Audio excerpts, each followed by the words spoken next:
Buenas noches, qué bueno verles aquí y especialmente bien acompañados con sus esposas. Hoy los miro más alegres a los líderes, más puntuales, no sé, algo. Así que hermanas, la verdad que ustedes son de mucha ayuda para sus esposos y para la obra del Señor. Gracias. Queremos continuar hablando un poquito sobre esto del coraje en comunión, ¿verdad?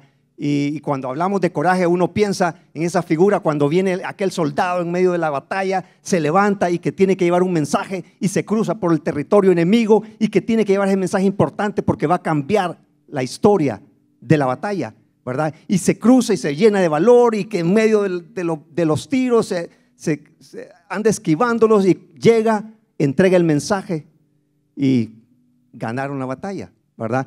Cualquiera puede pensar, ese es el coraje, ¿verdad? Pero no es tanto así, sino que a veces es el día a día, el valor, el esfuerzo que se requiere para mantenernos en comunión. Porque lo cierto es que la pandemia hizo que muchas cosas se detuvieran, ¿verdad? Mucho se detuvo, se detuvieron los planes, las metas. A veces teníamos que planificar el día a día, a veces muy cercano, no podíamos planificar a largo plazo. Pero también se detuvo muchas veces el crecimiento espiritual nuestro, el crecimiento en áreas de carácter nuestro y también de los hermanos dentro de los grupos.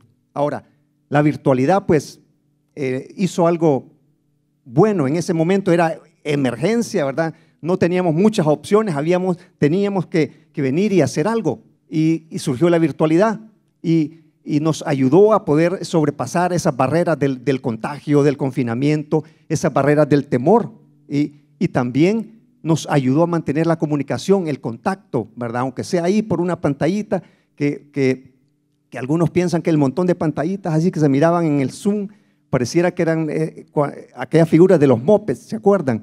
¿Verdad? Un montón de ventanitas así, pero de una u otra manera nos ayudó la virtualidad para poder venir y estar en contacto con los hermanos. Pero ahora ha llegado el momento de regresar a los grupos. Ha llegado el momento de venir y practicar la comunión de manera presencial, face to face, ¿verdad? Frente a frente. ¿Sabe por qué? Porque la comunión es más que, como dicen algunos conceptos del diccionario, unir lo común en algunas partes, ¿verdad? Sacan lo común y entonces eso es comunión. No, la comunión bíblica es mucho más profunda.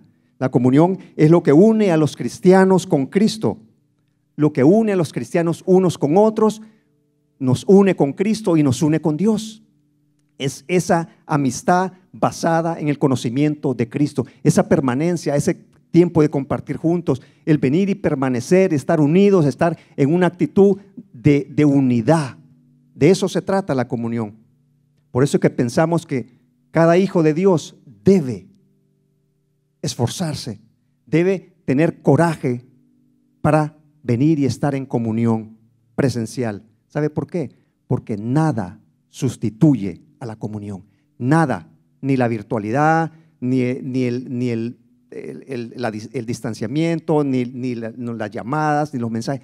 Nada sustituye a la comunión frente a frente, la comunión presencial. Por eso es importante compartirles tres razones para venir y tener esa actitud de esforzarnos en coraje para estar en comunión de manera presencial. La primera razón es que la comunión nace en Dios.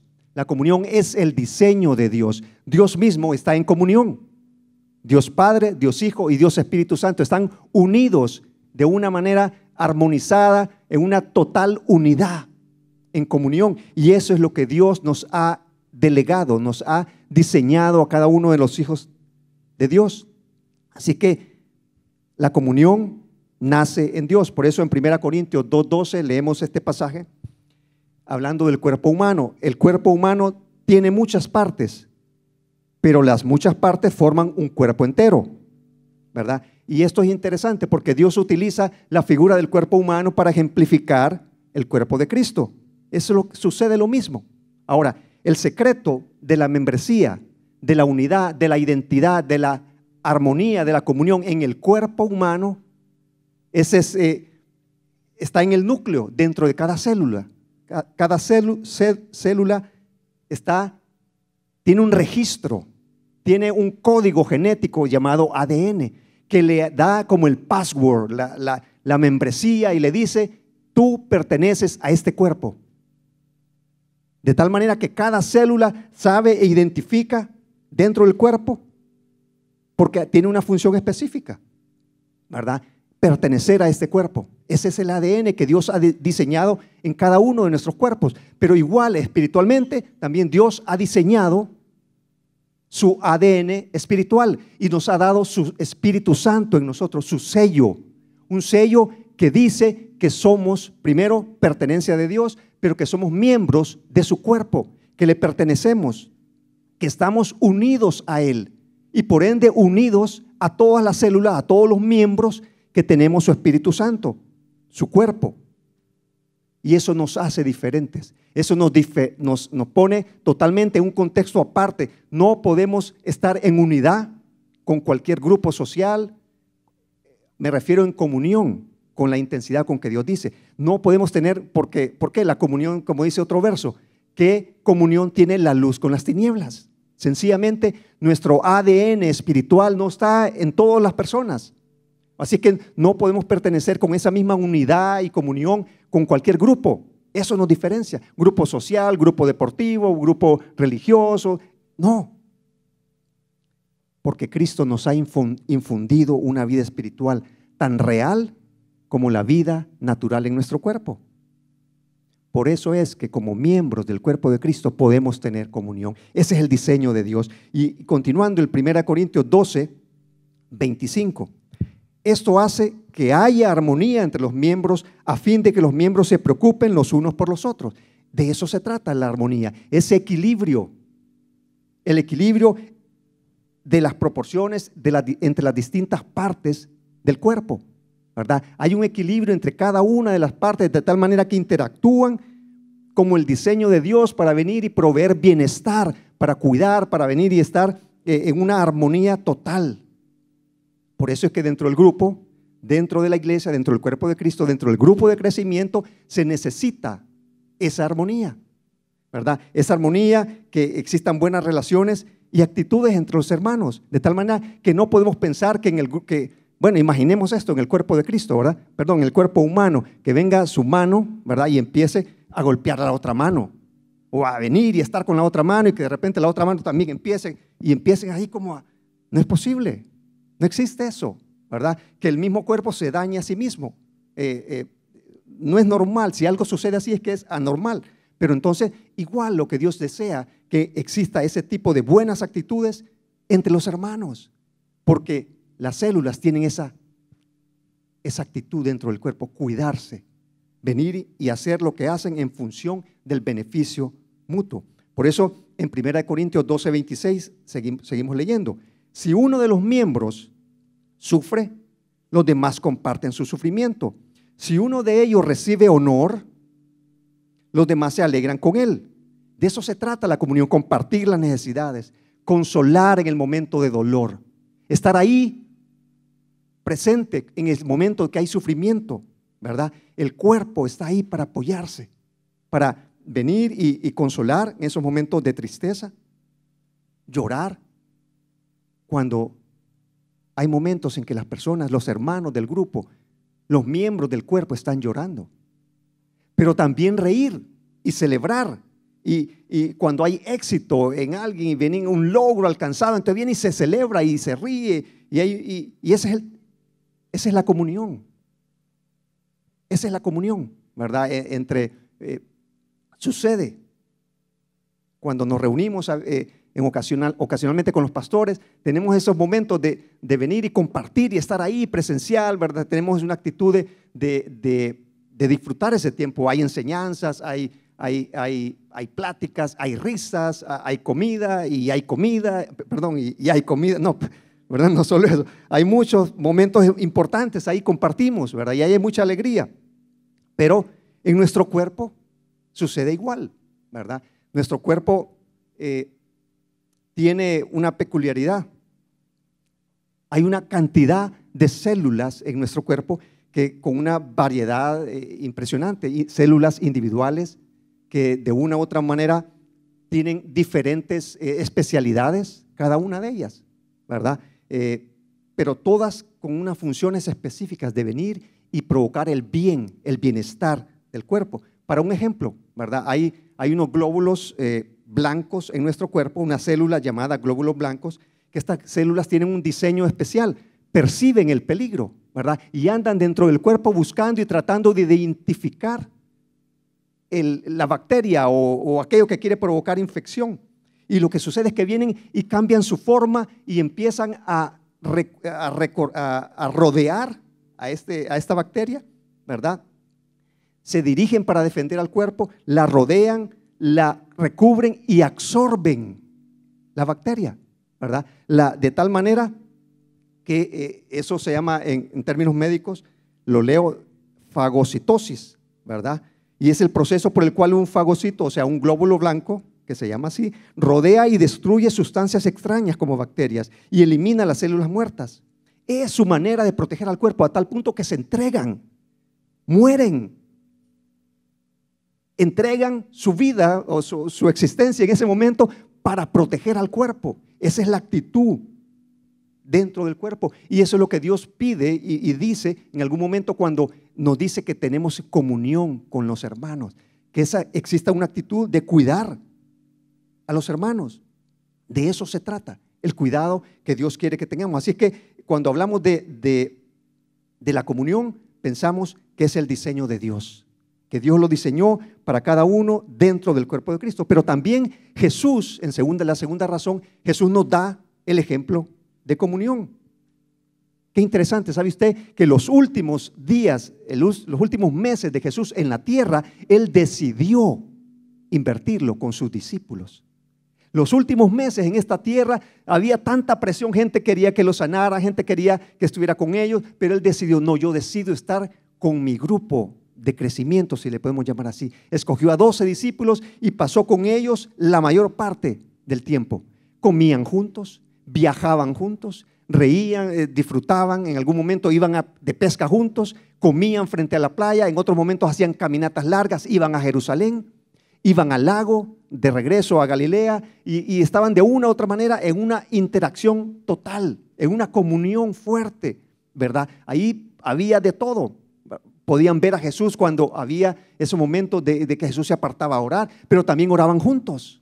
Y había esa unidad, porque ese era el estilo de diseño, de comunión que Jesús le estaba modelando a ellos. De tal manera que se convirtieron en unas personas cercanas a Jesús. Mis amigos, les decía. Y cuando Jesús estaba con ellos, podía enseñarles, podía transmitir su mensaje, podía dejarles una enseñanza. Así que no solo era disfrutar y reír y compartir, y no. Cuando Jesús estaba ahí, habían milagros y podían recibir las enseñanzas de Jesús. Así que era un tiempo importante de comunión. Jesús estaba con ellos, ¿verdad? Y hay momentos que la Biblia describe, para el caso, cuando llegaron invitados a la casa de Simón, el fariseo. Simón, el fariseo, entendió en ese momento lo que vale el perdón de Jesús. ¿Y quién ama más? Interesante, una enseñanza bíblica. Y en Lucas 7:36 leemos este verso. Uno de los fariseos rogó a Jesús que comiera con él, y habiendo entrado en casa del fariseo, se sentó a la mesa. Qué bueno, ¿verdad? Ahí tenemos a Jesucristo y llega y está ahí generalmente con sus discípulos, ¿verdad? Muchas personas querían escuchar a este nuevo profeta, a este nuevo maestro, a este nuevo rabino, qué es lo que quiere, qué es lo que trae, qué enseñanza di. Y aquí tenemos a este fariseo que de una u otra manera tenía un menosprecio por Jesús y por todos aquellos que representaban un pecador.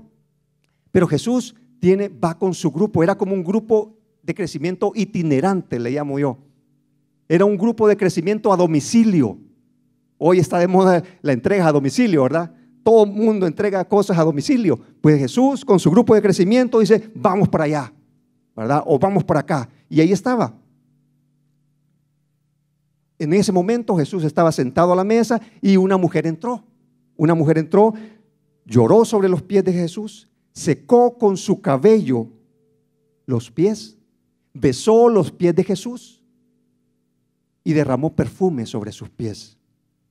En ese momento Simón pensó, invité al líder y se trajo a todo el grupo. No pensó eso, ¿verdad? Dijo, a lo mejor siguió pensando eso, porque la Biblia describe que los pensamientos, ¿verdad?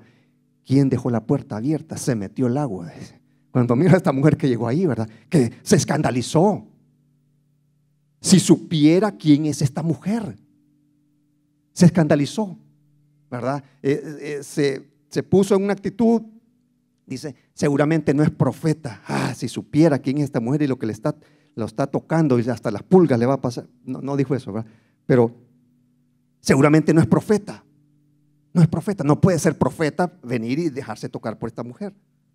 Entonces Jesús sabe esto, los pensamientos de este hombre, y le dice: Simón, te voy a contar una historia. Mira, había un hombre a quien le debían, tenía dos deudores, uno le debía 500 denarios y el otro 50. Ninguno podía pagarle. ¿Sabes qué hizo? Les perdonó la deuda. Dime, ¿quién de los dos le amará más? Y Simón le dijo: bueno, creo que le amará más aquel a quien se le perdonó más. Has juzgado correctamente, le dice. Mira, le dice, entré a tu casa, no pusiste agua para lavar mis pies. Esta mujer, desde que entró, está llorando, con sus lágrimas mojó mis pies y los secó con su cabello. No me diste un beso. Esta mujer no ha dejado de besar mis pies. No me ungiste. Y eso era la parte importante de los invitados, ¿verdad? Al invitado había que tenerle un frasco con una toalla y un recipiente para lavar los pies. Al invitado especial había que venir y darle un beso, recibirlo con un beso. Al invitado especial había que ungirlo, porque era algo importante. Menospreció a Jesús, menospreció a la mujer y menospreciaba probablemente a todo el mundo, este fariseo. Y entonces, y le dice: mira, le dice, esta mujer, le dice, sus pecados son perdonados porque amó más. Claro, esta mujer estaba consciente de que tenía una condición en la cual necesitaba el perdón total de Jesús. Que al final todos aprendieron esta lección. Ahí una enseñanza vívida en un grupo de crecimiento. Pero no solo eso, viene Jesús y recién llamó a Mateo: Mateo, sígueme. Y Mateo cierra el escritorio donde tenía las cuentas de cobrar, cierra y sigue a Jesús, ¿verdad? E inmediatamente hace una cena y lleva a Jesucristo a su casa, ¿verdad? Y ¿sabe qué? Invitó. Los discípulos siempre estaban con Jesús, el grupo itinerante, ahí está Jesús con sus discípulos, pero también llevó Mateo a todos los invitados, a sus amigos, que eran también cobradores de impuestos y eran pecadores, ¿verdad? Así los consideraban. Ya se imaginan, pasó un WhatsApp: hey, Mateo está invitando, hay pizzas en la casa de Mateo, todos, ¿verdad? Y miren, vénganse rápido, a partir de esta hora Mateo paga la comida y Mateo paga los frescos. Están pensando otra cosa. Paga los frescos, Mateo paga los frescos, ¿verdad? Sí, y ahí va a haber de todo, así que vénganse. Y llegan los amigos de Mateo, probablemente ahí, ¿verdad? Se imaginan. Y entonces estaban ahí, tal vez algunos llegaron: hey, Mateo ya cerró el negocio. ¿A quién le va a dejar esa cartera de clientes? Porque ese era un negocio. ¿Sabe que yo le voy a ofrecer primero? El que primero ofrezca es el que se va a quedar con él. No sabemos, ¿verdad? Tal vez algunos pensaban: bueno, que estamos en esta reunión, hay bastante gente, a ver quién no me ha pagado los impuestos, ¿verdad? Y tal vez muchos pensamientos, pero ahí está. Mateo 9:10. Mientras Jesús estaba comiendo en casa de Mateo, muchos recaudadores de impuestos y pecadores llegaron y comieron con él y sus discípulos. Mateo estaba ahí. Y estaban todos los publicanos y todos los pecadores ahí, amigos de Mateo. Y entonces los fariseos empezaron a decir: hey, ¿qué es ese? Que tu maestro come con los pecadores y con los publicanos. Y Jesús les dio una gran enseñanza ahí. Yo no he venido por los que están sanos, he venido por los que están enfermos. Yo he venido por los pecadores. Y esa fue la gran enseñanza en un grupo de crecimiento donde hubo de una u otra manera vidas transformadas. ¿Qué razones? La primera es que Dios diseñó la comunión. La segunda es que Jesús nos da el modelo de comunión. Y tercero es que la iglesia está en comunión permanente. Porque la comunión permanente está dentro de los grupos de crecimiento. En la iglesia, en la familia espiritual, ahí aprendemos a crecer espiritualmente, aprendemos a crecer, a comunicarnos con otros, desarrollar relaciones profundas, compartir el compromiso de mantener la unidad, a venir a compartir, reír, celebrar las victorias de los demás, pero también llorar y sufrir y el dolor de los demás.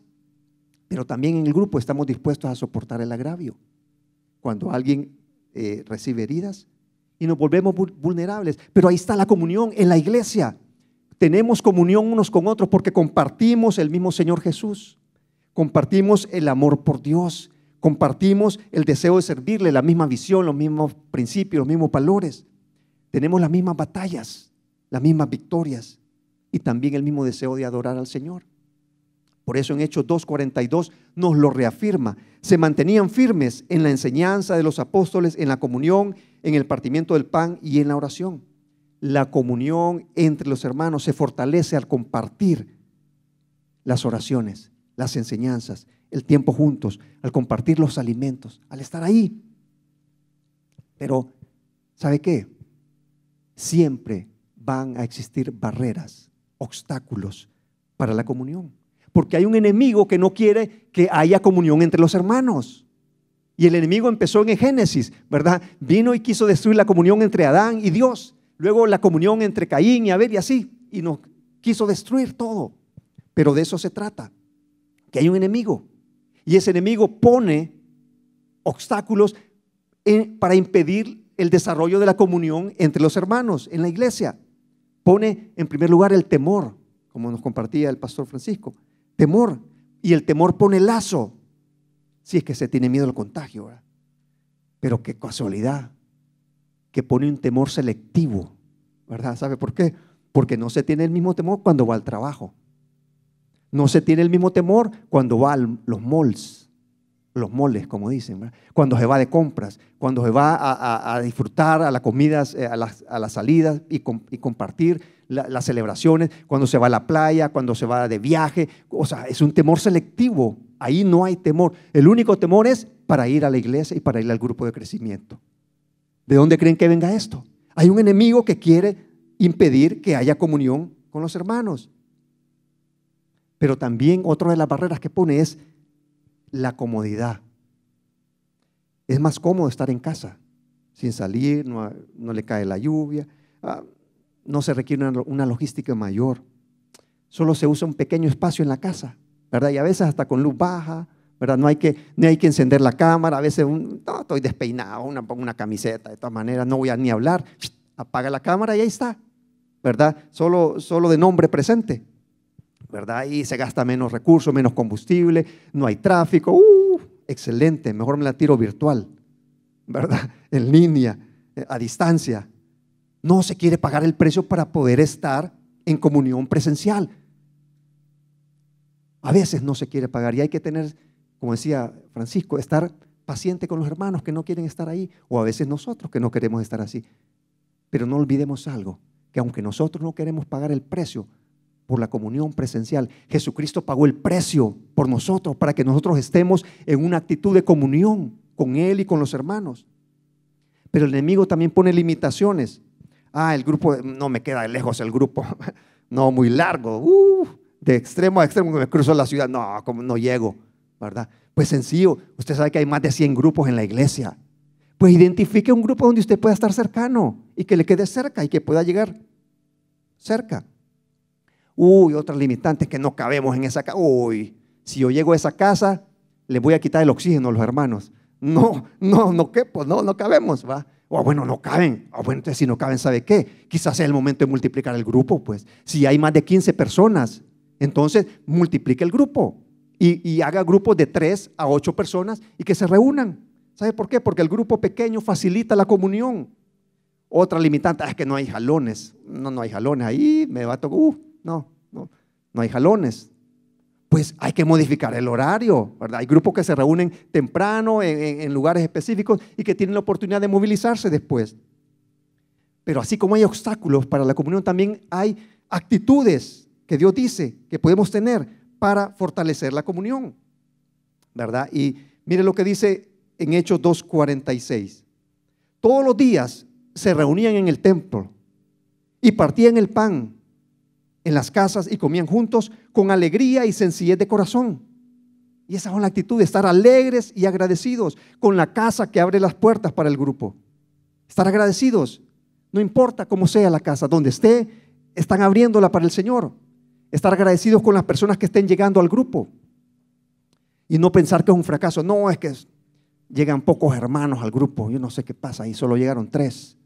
O solo llegaron 2, mi esposa y yo, ¿verdad? O llegaron 3, no, solo llegaron 5. Uy, el grupo está ralo hoy, no sé, ¿verdad? No menospreciar por muy pequeño que sea el grupo. No menosprecie el grupo por pequeño que sea. ¿Sabe qué dijo Jesús? ¿Dónde está Él? Donde 2 o 3 se reúnan en mi nombre, se reúnen en su grupo en el nombre de Jesús. Sí. ¿Hay más de 2? ¿Hay más de 3? Sí, probablemente. ¿Y entonces por qué lo menospreciamos? Si Jesús está ahí, estamos menospreciando que Jesús está ahí para fortalecer la comunión. Así que no venir y tomar una actitud así, sino que la actitud es esforzarse para estar juntos. Voy a hacer lo que esté de mi parte para ir al grupo, para abrir las casas, para visitar las casas, para mantener buenas actitudes. Voy a hacer lo que esté de mi parte y dispuesto a compartir lo que Dios me ha dado con sencillez de corazón. Otra actitud es animar a los hermanos a reunirse. Muchos van a poner cualquier excusa. Acuérdense que las limitantes y obstáculos van a estar ahí, pero hay que animarlos que estén de manera presencial lo más pronto posible y tenerles paciencia y esperar y empezar a recuperar el tiempo para poder fortalecer esas áreas de carácter en los hermanos. Cuando los miramos frente a frente podemos detectar y podemos ser de ayuda. En estos años de pandemia se han detenido muchas áreas de crecimiento y necesitamos estar unidos. Estamos en comunión con Cristo y estamos en comunión dentro del grupo. ¿Sabe por qué? Porque esa es una de las razones de los grupos de crecimiento, el tener comunión en los grupos. En los grupos podemos tener comunión porque el Señor está con nosotros, su Espíritu Santo en nosotros y estamos dentro del mismo cuerpo. La comunión sucede cuando compartimos vida en medio de los grupos. Y ese es el deseo del Señor, que podamos esforzarnos en mantener y en tener esa actitud de coraje por la comunión de manera presencial. Vamos a orar. Si cierra sus ojos, por favor, y oramos. Señor, gracias. Gracias porque tú pagaste el sacrificio, el precio, Señor, para que nosotros podamos estar en comunión los unos con los otros, Señor. No es la idea de la iglesia, no es idea de estrategia, Señor. Es tu diseño, es tu precio de sangre en la cruz para que podamos estar unidos en comunión con los hermanos unos con otros, Señor. Ayúdanos. Ayuda a los hermanos, Señor, a poder tener esa actitud de no dejarse vencer por el temor, por el contrario, Señor, sino pensar en ti, que tú nos diseñaste para estar unidos en comunión, que nos diste el modelo para poder estar en comunión, Señor, y recordando que la iglesia está en comunión permanente, Señor, porque tú estás con nosotros y tu iglesia te pertenece. Gracias, Señor, en el nombre del Señor Jesús oramos. Amén. Amén. Gracias, hermano.